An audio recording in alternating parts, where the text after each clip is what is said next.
there is no industry that I know who is more focused on the concept of that, right? Relationships, like every IT company, business, anywhere in the channel, from vendor, distributor, everybody has salespeople or account managers, depending on what you call them.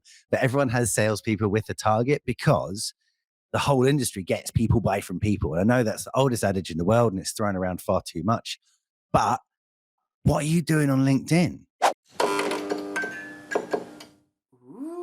Apart from showing off the person to this massive amount of people, which you just wouldn't be able to call.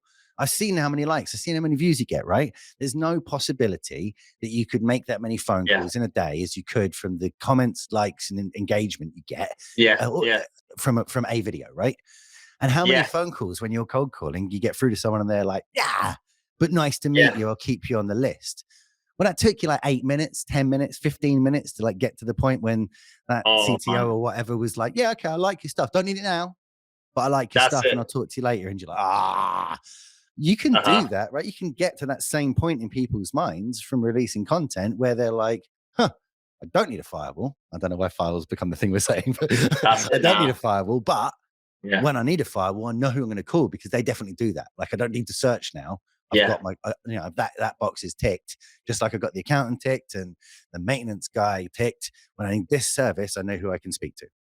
Exactly. And it's like, I think I heard on one of your old podcasts, I'm really thinking it's from one of your old interviews, where someone said that Richard Branson, his followers are ridiculously higher than, not they're all high. He's got a number of followers than Virgin, his company, have followers. So you don't really need to look much further. Elon Musk's another example. And that's what I was saying before. IT's missing a trick. They're not putting people out there. No. And what you're saying as well, the old way that I used to do the lead gen and getting that list of target prospective clients, it took so long refining that data, so to speak. So cleansing it. The names were usually well out of date, the phone numbers as well, the company sizes had changed and everything. And before you even got onto the phone call, it took ages to get good data. 100%. And that's what drove me to get that. That's my justification for getting involved in the first place, because it means now, first of all, connect with every prospective client that you want to work with. But once you've done that, send out content. Obviously, they need to know that you work in the IT industry and what you sell. Somehow slip that in there. But as long as you make them laugh or you keep their attention and you entertain them, their guard is down. I hope they're not watching. I really hope they're not watching.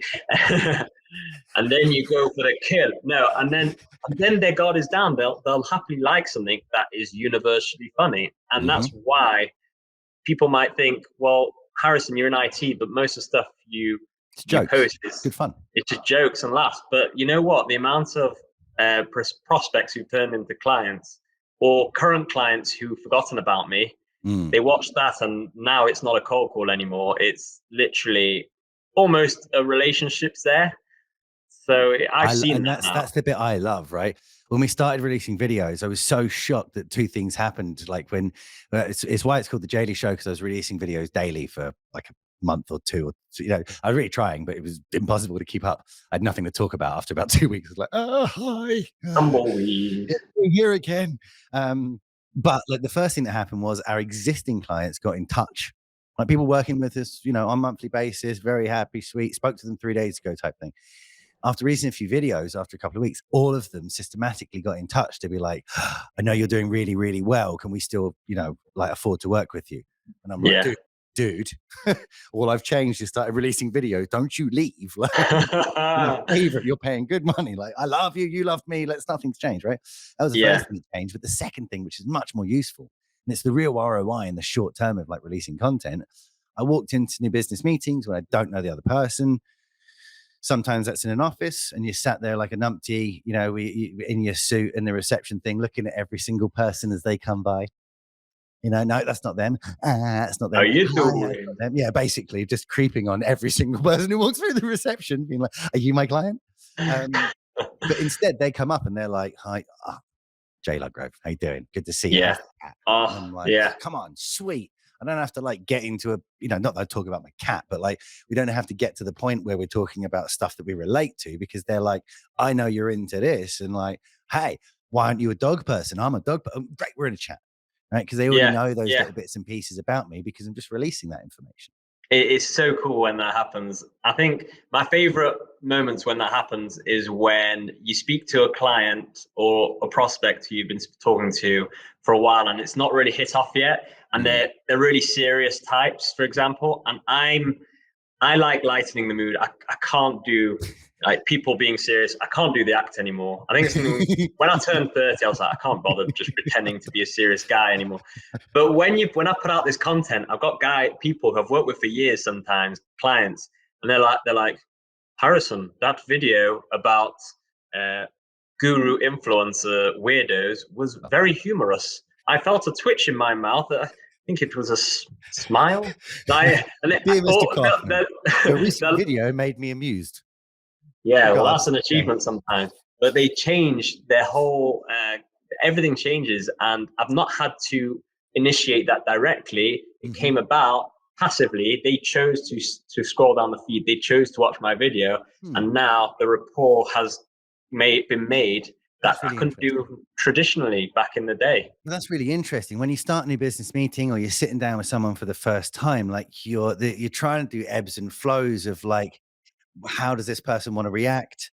How do they want to go Yeah. through things? Are they a funny person? Are they serious? You're trying to, but when you're selling to someone, you're totally going by their speed. Yeah. Well, that Yeah. Yeah. and now I'm sat in the spot where I'm sold to an awful lot more than I was the rest of my career. Like I know, like my guard's up as well, not because I want to be sold to, but like just like you, I want to come across as a professional, and like I want you to sell the right thing to me, and I want you to value my business, all that kind of thing, right? Yeah. So I might be going by you for the ebbs and flows of the conversation. So maybe both of you are like, yes, absolutely. Right. And because no one wants to just say like, hey, God, I like a good laugh. Right. But when I sit down now in meetings, people know that I'm like really handsy and I swear a lot and I can't stop talking and I'm willing to be silly. So it makes Yeah. people, Yeah. they know that they can be silly if they want to. Right. If they're not the silly You've person, done they're not all the work without having to break through that ice and always be, yeah, like you say, always working out, okay, now he reacted that way, so I can be a bit more chilled out. Actually, when you show your personality and who you are, the more you put out there, the more people will just get your vibe. Yeah. And they will, when they talk to you, they'll be talking in the way, they'll be shaping their conversation style around the way that they think you are. And that for me Exactly. is massive, really big. And it's such a difference from the old spreadsheet of names. You don't see anything, you don't know who they are. And I've managed to, the spreadsheet that I have now is filled with people who comment and like, and we have a relationship there. And so if I ever do get time to do new business, which I really should do a lot more, my current clients keep me busy. So when I do manage to get around to new business and start reaping those likes and comments, I mean, the likes and comments, I took them to Tesco the other night, and they accept payment now in likes and comments now. So Oh, thank God I can buy a chocolate bar. Sweet. I know. but that is absolutely true, right? It doesn't mean anything unless you use it. Right? Exactly. Those likes and comments really don't mean anything. So let's go for elephant in the room. I reckon an awful lot of the time, people are saying to you, as you were saying, why are you releasing funny content? You're a serious businessman working for one of the biggest resellers in the country, if not the world.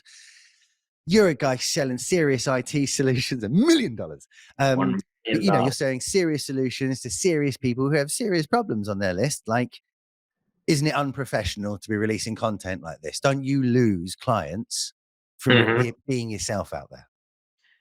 I'll never know if maybe I did lose some prospective clients or clients themselves. But the truth of the matter is, and this is something, again, I think once you move over 30, you want to work with people. You want to double down on working with clients that you will get on with. And the relationship won't be, because they like your product or your company in particular. If they don't get on with you, then at the end of the day, it's not their money, it's the company's budget money. Obviously, you don't don't want them to spend too much, but they are thinking about the person that they're talking to, the person that they trust. And I think if they've not taken a liking to your personality and the vibe, which is what you should be, providing on those videos, it should be a 100%. light into what you are like as a person. Because I see your videos and I already kind of feel like I knew you before we got to know each other. Oh, I'm nothing like that in real person. Yeah. In the green room before, you were Scottish. You were all right, Harrison.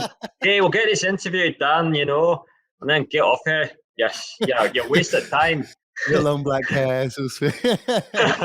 But that's the point, isn't it? Is that that people can now choose to work with me and immediately to say like, I don't want to give him my business's money because I don't want to spend time with him. He's going to be all handsy and sweary and talk too much. Like, I have no interest in that. Like you say, I don't know the people that I have put off with my content. What I can see is the analytics of how hard my job is. And my job is significantly easier these days. I am not making 1,000 calls a week. I'm not making 4,000 calls a month. I'm not walking out with blood coming out my ear and snot out my nose every day, right? Instead, I'm making 20 calls. And those calls are to like, hey, man, thanks for your call. Thanks for your message. You want to get in touch? You're like, what's up, dude? What's up, lady? But, it's literally getting in touch with people. And I don't have to say, thank you for the interest, Mr. Kauffman. I appreciate you. We currently will work with. I'm like, sup, man? Love to work with you. Digging it. How about we do this? Do you want to catch up this day or that day? I can use all my language. I don't have to like write it. I remember when I worked in IT, I used to write out an email, how I'd write it, and then go through systematically change everything to, no buts. It's all however. No, this it's with regards to, as opposed to like when you look at the thing.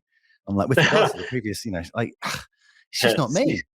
Yeah, as per the last email in the tray, FYI, get it done by COP, Tulu, LOL.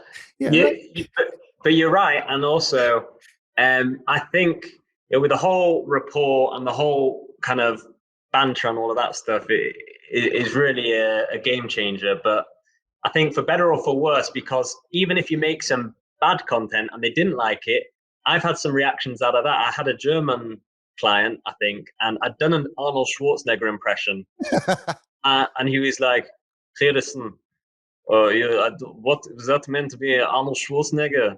I see what he was talking. I'm sorry, I wasn't good enough for you. So like, even if they have something that they didn't like, it's a reaction. It's better than no conversation at all. It gets the conversation going.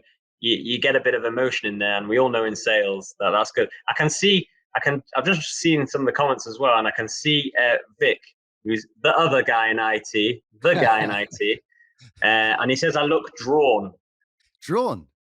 I think my camera. I think I look like I'm like a painting. I think you meant like drawn and tired. Who wants to see Coronation Street live? Yeah. There we go.